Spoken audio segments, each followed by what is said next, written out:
What's up, people? Pizowell here, and today I want to talk to you about 1981's Night School, as requested by movie club member Jeanette Spivak over on my Patreon. And Night School focuses on a Harvard-educated cop named Austin who's investigating a series of brutal killings involving young women who've all lost their heads courtesy of a really mean biker. Austin's investigation takes him to the campus of an all-girls college where he discovers that all the victims are linked to a charismatic professor with a reputation for getting extracurricular with his students.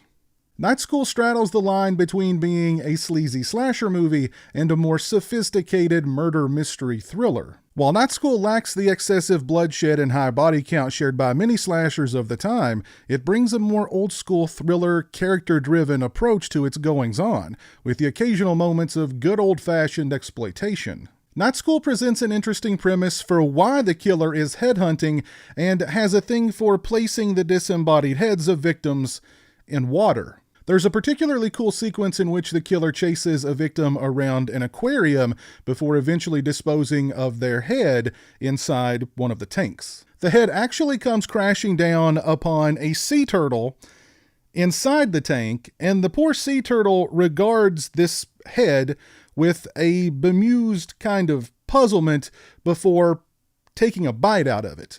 I'm guessing the PETA rep was not on set that day. There's a nice old-school suspense sequence early on in which the lovely Rachel Ward is being stalked by the neighborhood peeping Tom.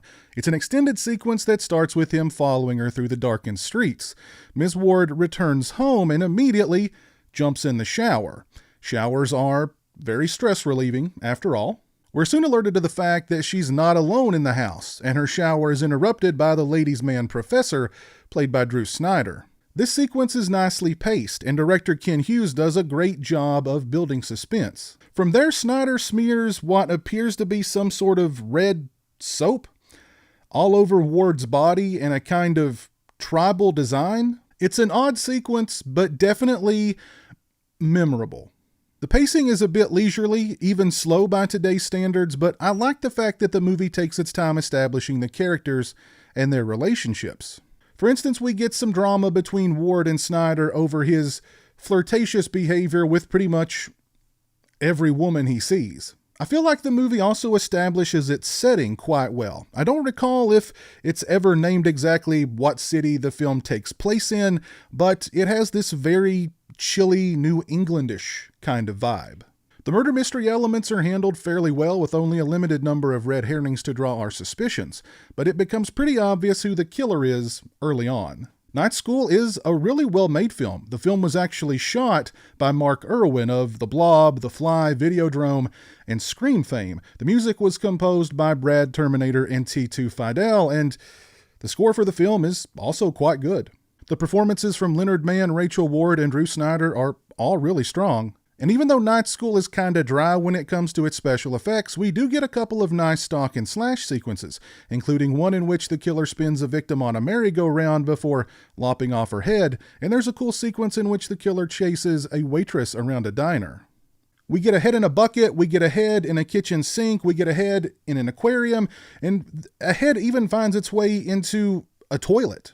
Night School isn't one of my favorite early 80s slashers, but it's a movie that I find myself revisiting on a fairly regular basis. As a matter of fact, I was considering revisiting Night School just before Jeanette requested that I review the movie, so good timing there. I recommend Night School. It's a character-driven murder mystery slasher that's well-made, well-acted, and, in my opinion, very entertaining.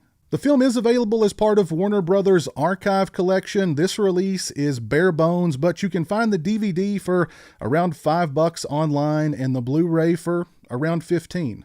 Big shout out to Movie Club member Jeanette Spivak for requesting this review of Night School, and thank you for being a patron. I appreciate your support of my channel. If you'd like to have a say in what movies I review on this channel, follow the link in the description or head over to patreon.com/Pizowell and join the Movie Club today.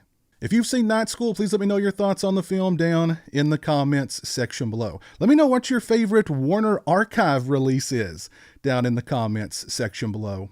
Also, if you like this video, please leave it a thumbs up and share it on social media. If you're not following me on social media, those links are in the description.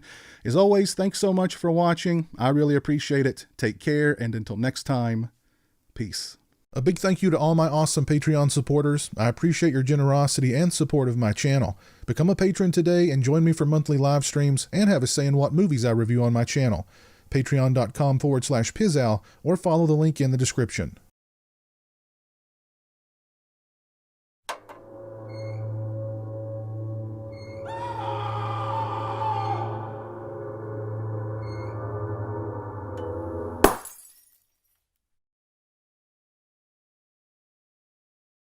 Say hello to the internet, Jeremy. Hello to the internet.